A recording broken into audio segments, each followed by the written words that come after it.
ল'ৰাজনৰ পেটৰ বিষ উঠিলে, অক্সিজেনটো পোৱা নাই, সেইটোতো আমি ক'লো, কমপ্লেইন দিলোঁ। তাৰপিছততো আমি নিজে কৰিলোঁ এইবিলাক। আমি বেজী এটা লিখি দিলে ডক্টৰে বেজীটো মাৰি দিলে। মাৰাৰ পিছত কি হ'ল জানেনে, ইমাৰ্জেঞ্চি ভৰ্তি কৰা হৈছে, ৰিপৰ্টকেইটা চোৱা নাই। তাৰপিছত ইমাৰ্জেঞ্চি ভৰ্তি কৰাই দিলোঁ। দিয়াৰ পিছতে আপোনাৰ 10-15 মিনিট কোনো অহা নাই, এনে চাইছে, আহি কিনে অক্সিজেনটো লগাই দিছে।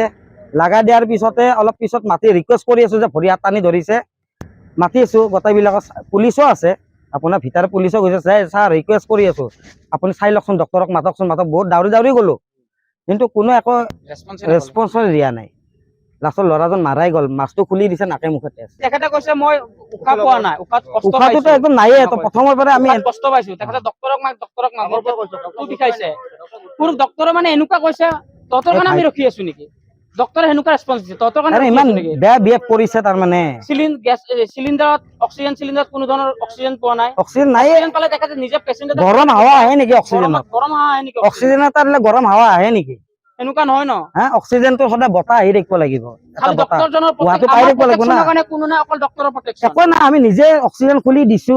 ডক্টৰ এটা মিছবিহেভ, ইমান মানে তাহাঁতৰ তাৰমানে এইটো ক'লে, কেন্দুলাটো লাগাইছে, একবাৰ ব্লাড ওলাই আহিছে, আৰু বাইদেউক মাতিব গৈছো যে ব্লাড ওলাই আছে, আৰু নিজে ওলাই আহিছে কেন্দুলাটো, যোনটো আপোনাৰ পাইপডাল লাগাই যে পাইপডাল ওলাই আহিছে, ব্লাড লাষ্টত আৰু মাতিব গৈছো। অক্সিজেন গেছ নোপোৱা, অক্সিজেন খুলি দিলে সি কষ্ট পাব। মাতি থাকিলে গুৰুত্ব নিদিয়ে আৰু জি এম চি।